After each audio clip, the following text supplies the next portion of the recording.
Congratulations and felicitations. Okay, here comes the first round. Boom. And Jeez, that was just Boom. unnecessary. You kidding me? You can't be out of range? What?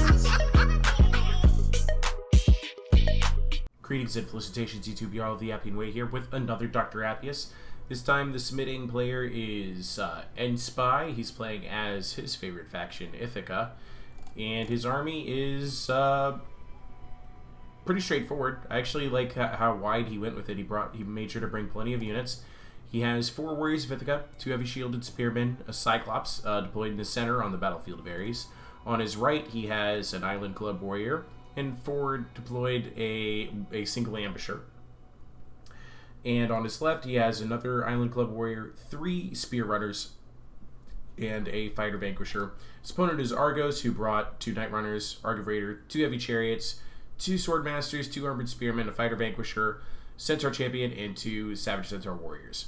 Now, the first thing I want to talk about is going to be deployment, and that is you're playing against Argos. You can expect to see some sneaky unit shenanigans. And when I'm playing against somebody that I know is going to be bringing sneaky units, and I am also probably going to be bringing sneaky units, I'm not going to deploy somebody alone. And that's the problem that these ambushers are about to face. They're going to sneak forward, and you have to think, like, you know you're going to find something there. You're hoping you won't. I mean, I'm assuming you're hoping those ambushers don't find anybody when you start moving them forward. But I think the better call here would be to either support this position with somebody else or to not do it. Because if this ambusher finds somebody, then the ambusher is also found and then run over. Right? So that's just a little deployment thing to keep in mind.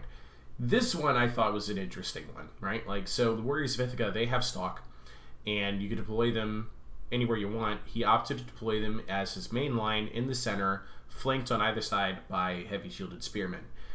Let's take a moment to think about this from the perspective of what can your opponent see. Your opponent can see heavy shielded spearmen, a Cyclops, and another heavy shielded spearman. And between the 2 heavy shielded spearmen is this straight line of empty space. An enemy can look at that and go, huh, I wonder if that's where the Warriors of Ithaca are. You kind of telegraph. This is what we call telegraphing, where you project what you're doing to your opponent. I think what would be really kind of clever is if in your deployment you set this up so that you have like the spearmen, the four Warriors of Ithaca spearmen, and then you just move the 4 Warriors of Ithaca away and leave the 2 heavy shielded spearmen there. You could actually bluff your opponent into thinking that's where your Warriors of Ithaca are. When he starts moving forward, the majority of his army, and all he finds is a pair of heavy shielded spearmen and emptiness between the 2 of them. And then your Warriors of Ithaca can attack from the sides. Oh no! I think that'd be kind of clever. But right now you're projecting that your Warriors of Ithaca are there. I have no issues with this deployment. I don't think you should have split up your Island Club warriors. I think everybody should have been on this side. Or as far as flankers, or everybody should have been on that side to support the ambushers. Anyway, let's get the show on the road. I'm going to go ahead and fast forward this, so you're going to see right away what does happen here. You use Vanquish to start getting a rapid movement here. You're going to move on up. Those guys will stay hidden. Your ambushers are going to get found. They're going to turn around, spend their javelins, and that's about all they can do. Don't begrudge you for that at all. So let's get on over here. We know that we've lost the ambushers at this point. You let that spear runner get charged. You're going to come down here. You're going to attack these units. This is a good position for you. You should absolutely take it. You got your spear runners to engage these Argive Raiders, Night Runners. You got Island Club Warriors to support this spear runner. That at least makes it so that the Night Runners are also losing. You need to get your fighter vanquisher involved out here as well. The Argos infantry is all going to start moving up. I bet you that he's anticipating he's going to run into these Warriors of Ithaca. The centaurs are now free. They did take a little bit of damage for all their troubles. Your javelins are dealing pretty good damage. Pretty good damage to the Argive Swordmasters. And yeah, I like that you stopped your line rather than just charge in, because there are chariots coming. I don't think the shielded spearmen got a charge off there. As far as army composition, I don't think heavy shielded spearmen are a good choice.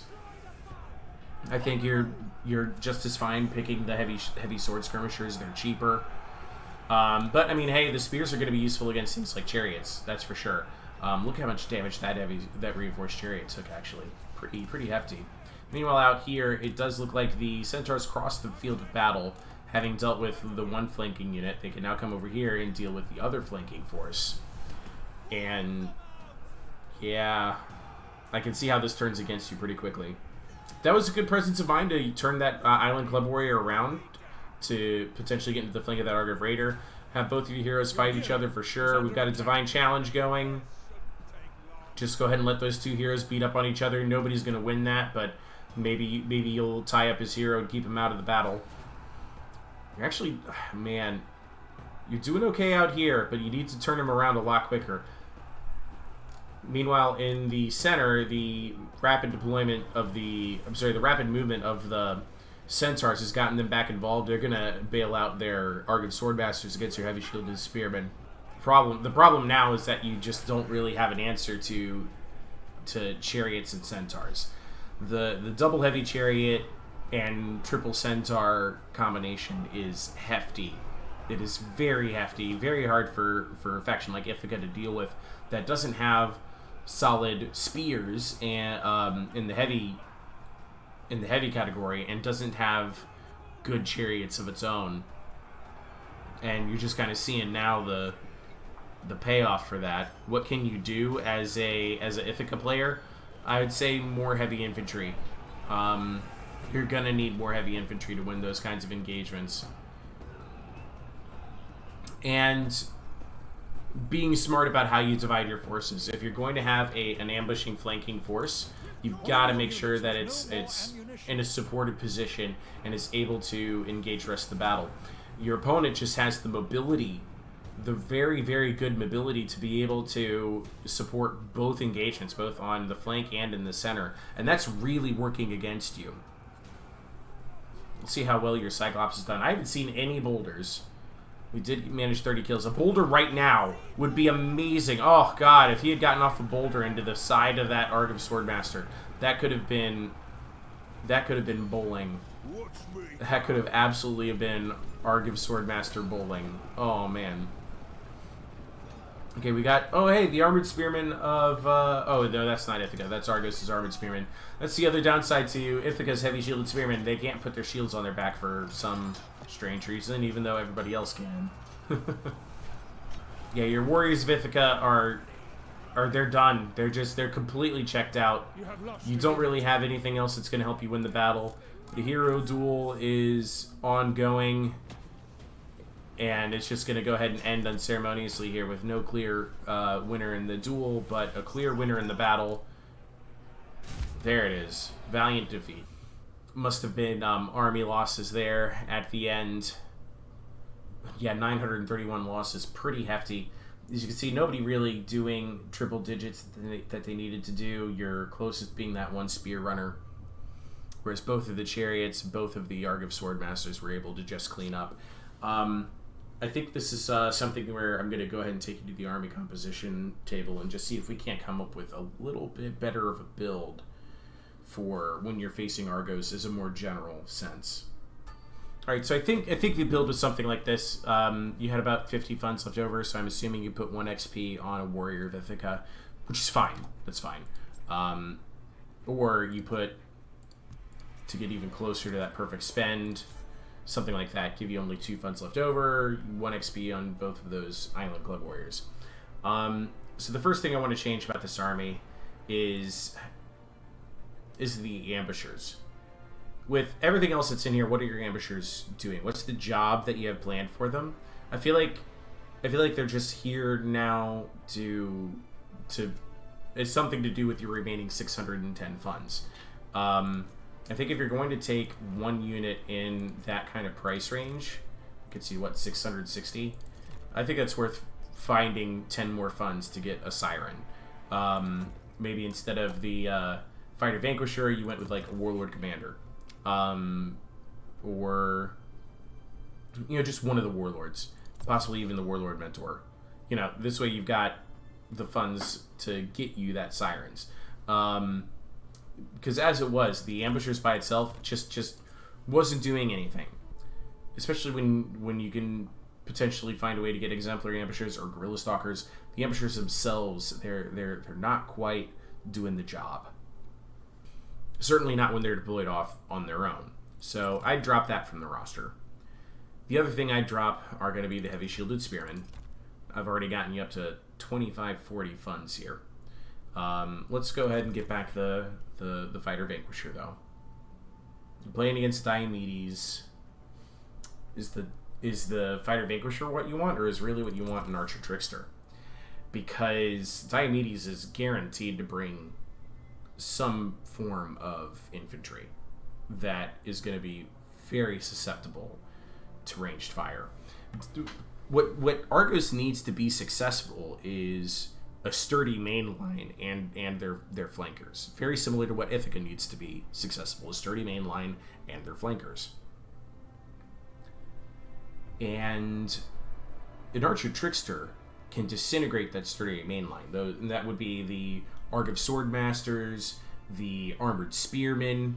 An archer trickster or an archer skirmisher on a chariot will tear those kinds of units apart. So for the moment, let's just stick with using the archer trickster. This gives you the triple shot ability and the ability to just mow down infantry. I like the spear runners. I like the club warriors. You gotta have your warriors of Ithaca. I like the choice of the Cyclops. 3 heavy sword skirmishers is a good place to start. Maybe even more. Maybe you want to find another one. Maybe actually even one less spear runner, one more heavy sword skirmisher. The reason I say this is because Argos is a faction that can bring a lot of fast-moving mass. Those heavy chariots, those centaurs. Argos can bring more centaurs than anybody else. It's worth noting that. And the best way to fight large units isn't with spears, but with heavy infantry. The more bodies you can put out there with more mass, the better off you're going to be. They also have those javelins, which I don't know if you've noticed, but javelins are a really good tool for killing chariots. So I think this would have been a better build for you in that particular battle. In particular, though, for tactics-wise, making sure that you don't split up your flanking/scouting forces. Keep them together and have them in a position where they can support the mainline battle. Battlefield of Ares left you very divided and put you on 2 different battlefields where your opponent had more of a capacity to work between the 2. That was the major issue in your battle, and I think that's when you're aware of things like that, then you're going to be in a much better position to win your fights in the future. Anyway, that's it for today's Dr. Appius. Ta-ta, I love you all, and I'll see you guys in the next video.